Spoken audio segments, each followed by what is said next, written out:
நண்பர்களுக்கு வணக்கம். 17 ஜூலை 2024 ஆடி மாத ராசி பலனை பற்றி பார்க்கலாம். பொதுவாக ராசி பலன் எல்லோரும் எதிர்பார்க்குறது தான். என்ன விவரம் தெரிஞ்ச 10 வயசு குழந்தையிலேருந்து 20 வயசு பையன்லேருந்து 40 வயசு வாலிபன்லேருந்து 60 வயசு முதிர்ந்தவர்கள் வரைக்கும் ராசி பலன் அவளோட எதிர்பார்க்குறீங்க. நம்ம இதுன்னு இல்லை, எல்லா சேனல்களையும் அதை எதிர்பார்க்குறாங்க. டிவி முதற்கொண்டு பேப்பரில் முதற்கொண்டு பேப்பர் படித்து ராசி பலன் தெரிஞ்சுக்கிறவங்களாம் நிறைய பேர் இருக்காங்க. ராசி பலன் ஆர்வங்கிறது இன்றைக்கி மிகுதியாக காணப்பட்ட ஒரு காரணத்தினால ராசி பலன் எப்படி இருக்கும் அப்படிங்கிறத நம்ம இப்போ இங்கே தெளிவாக பார்க்கலாம். பொதுவாகவே ராசி பலன் என்ன, எப்படி மனம், ராசிங்கிறது மனம், உங்கள் மனம் எப்படி இருக்கிறது, மனம் எப்பொழுது ஆளுமை, உங்கள் ஆளுமை எப்படி செயல்படுகிறது, இது அவங்கவுங்க ராசி அப்படின்னா அந்த ராசியில் இருக்கிறவங்க எல்லாருக்கும் ஒரே மாதிரி மனநிலையில் இருக்கிறவங்க கிடையாது. கன்னி ராசி அப்படின்னாலும் சரி, 12 ராசியுமே நான் என்ன சொல்கிறேன், ஒவ்வொரு ராசியிலையும் மனம் ஒவ்வொரு விதமாக ஆளுமை செய்யுங்கிறது தான் உண்மை. இதில் அந்த ராசியினுடைய ஒளித்திறனுக்கு ஏற்றாற்போல் மனம் தெளிவாக இருக்கிறதும், மனம் உங்களுக்கு மனம் இருள் அடைஞ்சு மனம் எதுவுமே புரியாத நிலையில் இருக்கிறதும் நிறைய விஷயங்கள் இருக்குது. ஒருத்தன் ஒன்றுமே புரியல, படிக்கிறான், எதுவுமே தெரிய மாட்டேங்குது, எதுவுமே புரிய மாட்டேங்குது, லேட்டாக தான் புரியுது, லேட்டாக தான் ஒரு வேலையை செய்கிறான், லேட்டாக தான் எல்லாமே இங்கே நடக்குது. இது அவனுடைய மனதனுடைய ஆளுமையை பொறுத்தது. ராசி தெளிவு அப்படிங்கிறது என்ன, பௌர்ணமி ஒளியில் பிறக்கிறான், குருவனுடைய தொடர்பு வருது, சுக்கரனுடைய தொடர்பு வருது, தெளிவாக இருப்பான். எல்லா வயதுலையும் சும்மா புக் எடுத்து பார்த்தான்னா அவ்வளோதான், பார்க்குறதோட சரி, விடிய உட்காந்து படிக்கிற வேலையெல்லாம் அங்கே இல்லை. அப்போ ராசினுடைய தன்மை இதுதான், ராசினுடைய தன்மை இதுதான். மனம் உங்களை எப்படி ஆளுமை செய்கிறது, மனம் எப்படி தெளிவாக இருக்குது, மனம் எப்படி பொலிவாக இருக்குங்கிறது. அந்த அமைப்பின் பிரகாரம் ராசி பலன் என்பது 20% பேருக்கு தான் பொருந்தும் அப்படிங்கிறத நாங்கள் தெளிவாக சொல்லியிருக்கேன். இதில் சில கருத்துகள் நான் நுணுக்கமாக சொல்ல வேண்டிய கருத்துக்கள்லாம் இதில் இருக்குது. இன்றைக்கி ராசியே குரு பார்வையில் இருக்கார். அதாவது குரு மங்கள யோகத்தோடு மங்களகாரகன் என்று சொல்லக்கூடிய செவ்வாயோடு இணைந்து குரு பார்வையில் அவர் இருக்கிறாங்கிறது தான் உண்மை. சரி, என்ன செய்ய போகுது, நமக்கு என்ன நடக்க போகுது? ராசி பொலிவாக இருக்குது. ராசிக்கு 9ல் குருவும் செவ்வாயும் இருக்காங்க. இந்த மாதம் பூரா அது அங்கே தான் இருப்பார். குரு வருஷம் பூரா இருப்பார், அது வேறு.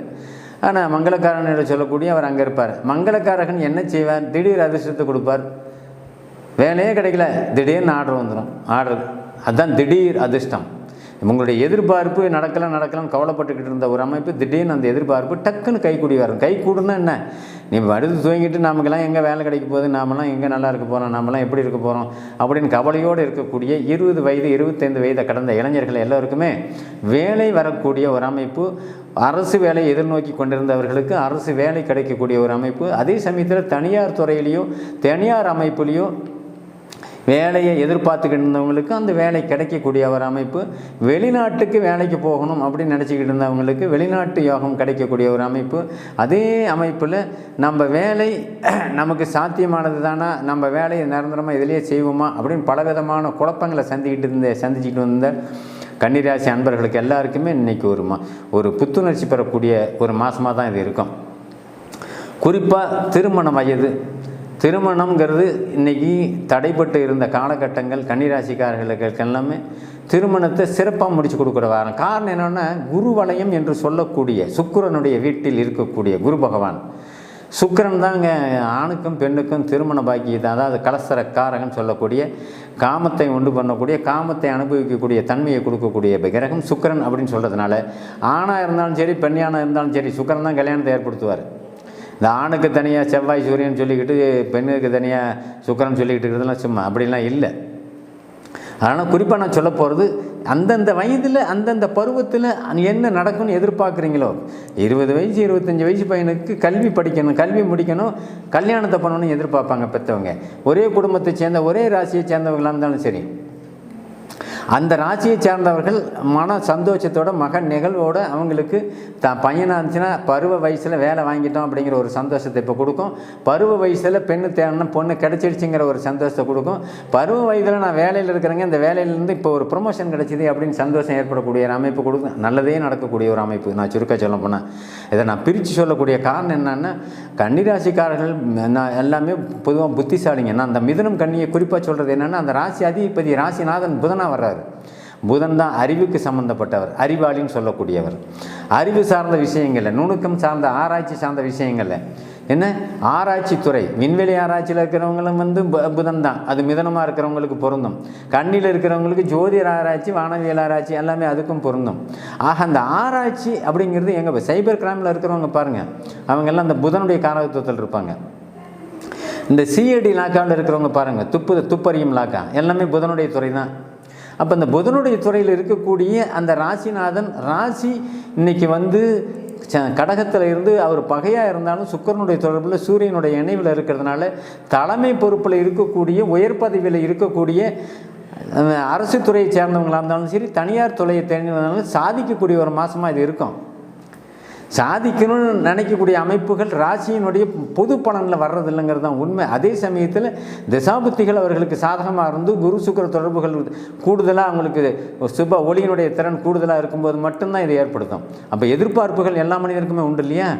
குழந்தையாக இருந்தாலும் எதிர்பார்க்கும். குழந்தை என்ன எதிர்பார்க்கும்? குழந்தை அதுக்கு தேவையான சாப்பிட்ற பொருளை எதிர்பார்க்கும். கலராக இருந்துச்சுன்னா ட்ரெஸ் எதிர்பார்க்கும். குழந்தைனுடைய மனம் எப்படி இயங்குது? இந்த மனம் தான் ஆளுமை செய்யுங்கிறது தான் இங்கே ஜோசியமே. ஒவ்வொரு மனம் அந்தந்த வயதுக்கு தகுந்த மாதிரி இயங்கும் அப்படிங்கிறது தான் உண்மை.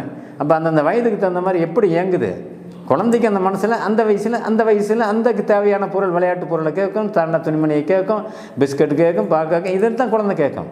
20 வயசு உள்ளவன் என்ன கேட்பான்? 22 வயசு உள்ளவன் என்ன கேட்பான்? நல்லா படிக்கணும், டிப்டாப்பாக போகணும், அப்பா நல்லா பைக் வாங்கி கொடுக்கலையா, கார் வாங்கி கொடுக்கலையா? மனம் எப்படி போகுது பார்த்தீங்களா? இந்த மனதை ஆளுமை செய்கிறதுங்கிறது சாதாரணமாக நினைக்காதீங்க. ஒவ்வொரு மனிதனுக்கும் ஒவ்வொரு விதமாக மனம் ஆற்றல் வேறு வித மாதிரி செயல்படுங்கிறது தான் உண்மை. அந்த மன ஆற்றலில் என்னென்ன மாற்றங்கள் வருது, 20 வயசு உள்ளவங்களுக்கு என்ன மாற்றம் வருது, 40 வயசை கடந்தவங்களுக்கு என்ன மாற்றம் வரும்? பெரிய வீடு கட்டணும்னு நினைப்பேன், பிஸ்னஸில் நம்மள மீற யாரும் மீறக்கூடாதுன்னு நினைப்பேன், தொழிலில் வருமானத்தை கூடுதலாக 4-5 பிஸ்னஸ் நடத்தணும்னு நினைப்பேன், என்ன பார்க்குறவங்க மெச்சிக்கிற அளவுக்கு நம்ம பேரும் போகணும், செல்வாக்கு நமக்கு வரணும்னு நினைப்பேன், நம்மளை சுற்றியும் 10 பேர் இருந்துக்கிட்டே இருக்குன்னு நினைப்பேன். இந்த மனம் அந்த வயதிற்கு தகுந்தாற் போல் செயல்படுத்தும். குடும்பத்தில் நம்ம பிள்ளைங்க நம்ம கட்டுப்பாட்டில் இருக்கிறது மட்டுமல்ல, பிள்ளைங்களுக்கு தேவையானது அத்தனையும் பூர்த்தி செய்யணும்னு நினைப்பாங்க. அது வந்து ராசியினுடைய மற்ற கிரகத்தினுடைய தொடர்பு வச்சு சொல்லக்கூடியது. இது பொது பலன் தானே. 20% பேருக்கு தான் பொருந்தும் நான் முதல்லேருந்தே சொல்லிட்டு இருக்கிறேன். சரி, 60-70 வயசை கடந்தவர்களுக்கு என்ன பண்ணுவாங்க? நல்ல இடமா தான் வாங்கணும், நல்ல பிளாட்டாக தான் வாங்கணும், நல்ல வீடு கட்டணும், அந்த வீட்டில் நம்ம பிள்ளைக்கு கல்யாணம் பண்ணணும், நம்ம பையனுக்கு கல்யாணம் பண்ணணும். ஜாதகத்தை யாருங்க தூக்குறான்? அம்பானியோ அதானியோ ஜாதகத்தை தூக்குறவங்க இல்லை. கோட்டீஸ்வரன் டாடா பிர்லாவோ ஜாதகத்தை தூக்குறதில்ல. அவங்களுக்கு ஜாதகம் தூக்குறதுக்கு நேரமும் கிடையாது. என்ன ஜாதகத்தை தூக்குறவங்களே நம்மளை மாதிரி நடுத்தர வர்க்கம், நடுத்தர மக்கள் தான் என்ன ஜாதகத்தை தூக்குறாங்க. என் பிள்ளைக்கு எப்போ கல்யாணம் நடக்கும், எனக்கு எப்போ வேலை கிடைக்கும், நோய் எப்போ தீரும், கடன் எப்போ தீரும், இதெல்லாம் யாருக்கு வருது? நம்ம போன்றவங்களுக்கு தானே வருது. இப்போ அவங்க தானே எதிர்பார்க்குறாங்க எல்லாத்தையும். ஐயோ இவ்வளோ கடனில் மாட்டிக்கிட்டேன், அது தீருமா தீராதா, நோய் இப்படி வந்துருச்சே, நான் இவ்வளோ கடன் வாங்கி காண்டை விற்று வீட்டை விற்று செலவு பண்ணி நோய் குணமாகலையே, இப்படின்னு எவ்வளோ பேர் ஏங்குறவங்க இருக்கிறாங்க. இதுக்கெல்லாம் ராசி பலனில் விடை கிடைக்காதுங்க. ராசி பலனுங்கிறது ஒரு நோய் தீருமா தீராதா அப்படிங்கிறதெல்லாம் அவனுடைய தசாபுத்தி அமைப்பை வச்சு தான் தெரியும். இதில் என்ன செய்யும்? தற்காலிகமாக வரக்கூடியது தற்காலிக நிகழ்வுகளில் மட்டும்தான் இங்கே நான் ராசி பலனில் சொல்ல முடியும். அந்த தற்காலிக அமைப்பின் பிரகாரம் எவ்வளோ சிக்கலில் பிரச்சனைகள் இருந்தாலுமே இன்றைக்கி கன்னிராசிக்காரர்கள் குதூகலமாக இருப்பீங்க, சம்பாதிப்பீங்க, சேமிப்பில் இருப்பீங்க, கடன் கட்டுவீங்க, நகை நாணயம் ஆடை ஆபரணம்லாம் எடுப்பீங்க. ராசியை குரு பார்க்குது இல்லையா? ராசியை குரு பார்க்கும்போது பெரிய மனிதர்களுடைய தொடர்பு கிடைக்கும், பணம் வரவு உள்ளவர்களுடைய தொடர்பு கிடைக்கும், கம்பெனி நிர்வாகி முதலாளிகளுடைய தொடர்பு கிடைக்கும், அரசியலில் இருக்கிறவங்களுக்கு மேலே மந்திரியினுடைய தொடர்பு கிடைக்கும், அதுக்கு மேலே இருக்கக்கூடிய அரசாங்க உத்தியோகத்தில் இருக்கிறவங்க உயரதிகாரிகளுடைய தொடர்பு கிடைக்கும், அவங்க மூலிமா ஒரு நல்ல காரியம் கிடைக்கும், அவங்க மூலிமா நல்ல சப்போர்ட் கிடைக்கும். இத்தனை விஷயங்கள் நடக்கும். சார் நான் எல்லாமே ரைட்டு, நீங்கள் இவ்வளோலாம் சொல்கிறீங்களா, எனக்கு வேலை போச்சே. நல்ல கேள்வி. கன்னிராசிக்காரங்களுக்கு வேலை போகிறதுக்கு காரணம் வேறு. வேலை இழந்தவங்க, பாதிக்கப்பட்டு பொருள் நஷ்டப்பட்டு பொருளில் ரொம்ப கடன்பட்டு இருக்கிறவங்களுடைய நிலை வேறு. அதுக்கு என்ன காரணம்? என்ன? பாவகிரகங்கள் என்று சொல்லக்கூடிய 2-3 பாவகிரகனுடைய தொடர்பு ஏற்பட்டு திசை நடத்திக்கணும் தான் அங்கே ராசி பலன் வேலை செய்யாது. நான் தான் முதல்ல வந்து கடகராசிக்காரர் கும்பராசிக்காரனுக்கு ஒரு பலன் சொன்னேன். ஏன் அப்படின்னா, அந்த ராசிக்கு 8ல் ஜென்மத்தில் சனி வரும்போது அதனுடைய தாக்குதல், அதனுடைய தாக்கம் தான் கூடுதலாக இருக்கும். எதுவுமே வேலை செய்யாது. அப்போ மனசு சுத்தமாக முடங்கி போயிடும். அதை போலத்தான் பாவகிரகத்தினுடைய தொடர்பில் திசை நடத்துகிறவங்களுக்கு பாதிப்புகள் கூடுதலாக இருக்கும். அவங்க சம்பாதிச்சாலுமே அந்த பணம் எங்கே போகுதுன்னு தெரியாது. நிறைய பேர் இன்றைக்கி சொல்லிகிட்டு இருக்கிறது தானே. புருஷனுக்கு பொண்டாட்டி கல்யாணம் பண்ணி வச்சுங்க, என் பையனுக்கு பொண்டாட்டி பேச்சு கேட்கல, வர்ற சம்பளத்தை என்ன பண்ணுறான், எங்கே கொண்டு போகிறான்னு தெரியல, அந்த பணமே இல்லைங்க, இன்றைக்கி கடனில் தான் இருக்குது, வீடு வேந்த லோன் போட்டு கடன் கட்டிட்டேன், அந்த வீட்டில் கடனை கட்ட முடியல, இப்படின்னு கவலைப்படுறவங்க புலம்புறவங்க எத்தனை பேர் இருக்காங்க. அதனால தான் நாங்கள் படித்து சொல்லக்கூடியது என்ன, ராசிநாதன் என்றைக்குமே ஜாதகம்னு எடுத்துக்கிட்டிங்கன்னா ராசிநாதன் பாதிக்கப்படக்கூடாதுங்க, லக்னநாதனும் பாதிக்கப்படக்கூடாதுங்க. இது ரெண்டும் பாதிக்கப்படக்கூடாது. அதுக்கப்புறம் தொடர்ந்து பாவ தொடர்புகள் இருக்கக்கூடாதுங்கிறது தான் உண்மை. அதனால் கன்னிராசி அன்பர்கள் எல்லாருமே பெரும்பாலானவர்கள் இப்போ வேலை எதிர்பார்க்குறவங்களுக்கு கண்டிப்பாக வேலை கிடைக்கும், திருமணம் போன்ற விஷயங்கள் ஈடுபடுறவங்களுக்கு கண்டிப்பாக திருமணம் நடக்கும். ஆனால் நல்ல 2 காரியங்கள் நான் சொல்லக்கூடிய இந்த 2 காரியங்கள் நடந்து முடியும் அப்படிங்கிறது தான் உண்மை. நன்றி, வணக்கம்.